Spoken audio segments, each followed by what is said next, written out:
Romanos, capítulo 9, versículo 21. Ou não tem o oleiro poder sobre o barro, para da mesma massa fazer um vaso para honra e outro para desonra?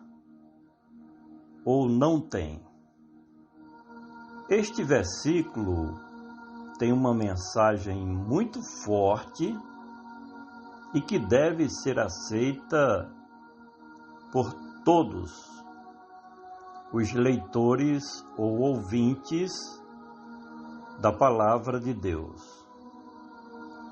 como sendo uma verdade suprema que não deve ser manipulada para conforto mental de quem quer que seja.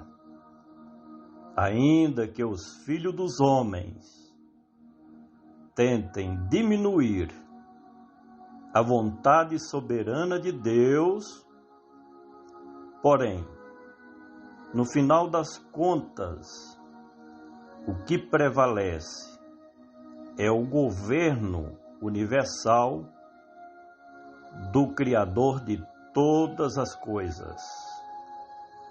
Tudo aquilo que Deus determina há de ter o seu fiel cumprimento, porque seus atos são irrevogáveis e suas grandes obras são manifestas para a demonstração do seu grande poder. Ou não tem o oleiro? Talvez o apóstolo Paulo esteja pensando no que está escrito no profeta Jeremias, capítulo 18, do versículo 1 ao 3, onde ficou registrado a seguinte mensagem: a palavra do Senhor que veio a Jeremias dizendo: levanta-te e desce à casa do oleiro, e lá te farei ouvir as minhas palavras. E desci à casa do oleiro, e eis que ele estava fazendo a sua obra sobre as rodas.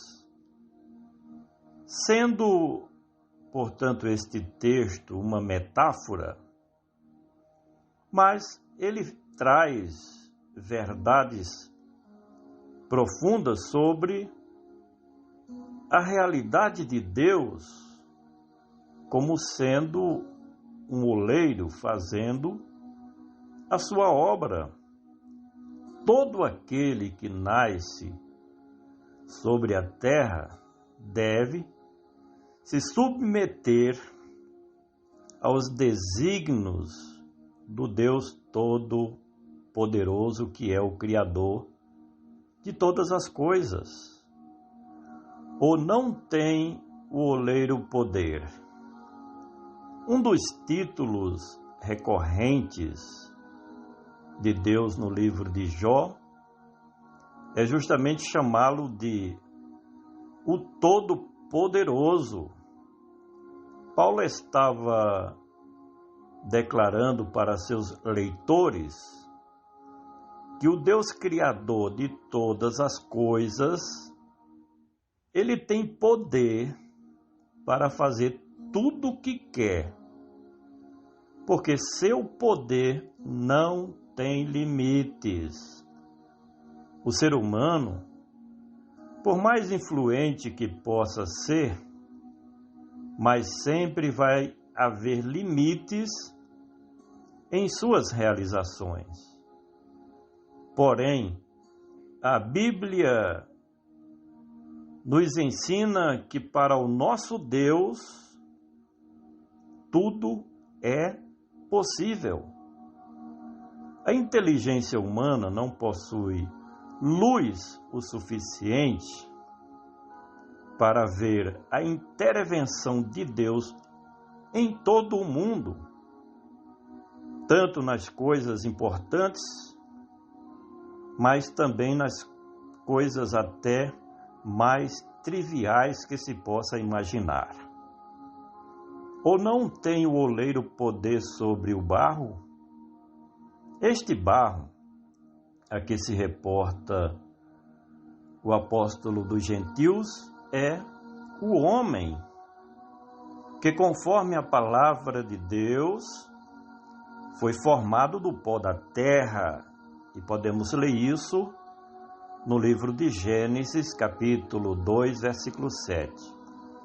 Esta metáfora era bastante compreensível para a época em que Paulo escreveu esta sua carta, até porque muitos dos utensílios que eram usados pelas pessoas naquele tempo eram feitos de barro.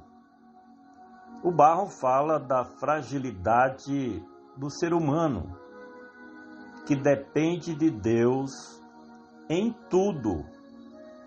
Mesmo que o ateu, o seu egoísmo, não reconheça isto. Ou não tem o oleiro poder sobre o barro para da mesma massa fazer? Jeremias capítulo 18, versículos 5 e 6 diz assim: Então veio a minha palavra do Senhor dizendo: Não poderei eu fazer de vós como fez este oleiro, ó casa de Israel, diz o Senhor. Eis que como o barro na mão do oleiro, assim sois vós na minha mão, ó casa de Israel. As pessoas são como são, porque Deus permite que cada um siga aquilo para o qual foi criado.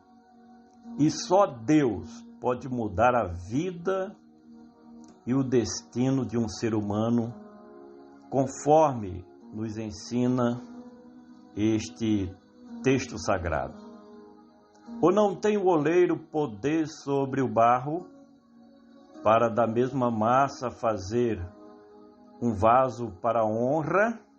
Veja o que está escrito ainda em Jeremias capítulo 18, versículo 4.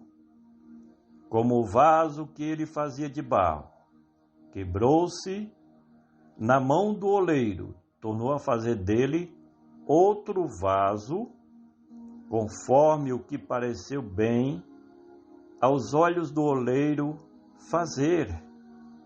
Quem tiver o privilégio de ter achado graça diante de Deus, só deve agradecer e ser humilde o suficiente para reconhecer que somos todos dependentes de Deus. É Deus quem chama os seus eleitos para a sua comunhão e reconciliação.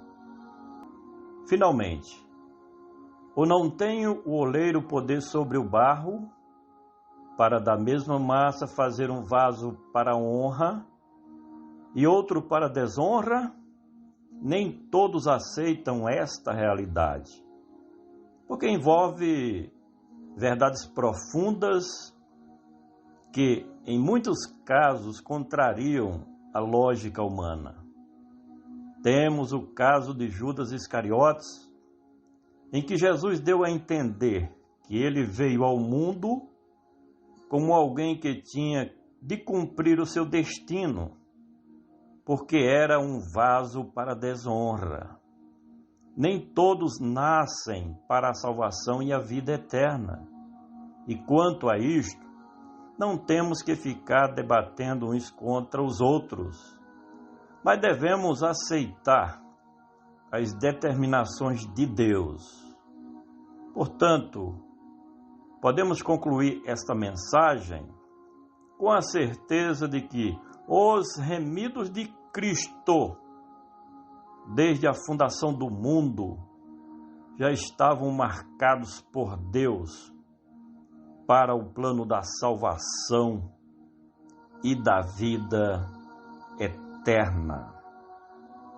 Mais uma vez, pedir a você que compartilhe este áudio, principalmente com aquelas pessoas que ainda não são convertidas, e vamos juntos semear o glorioso Evangelho do Senhor Jesus, o Filho de Deus, Ele, somente Ele, que vive e que reina para todo sempre.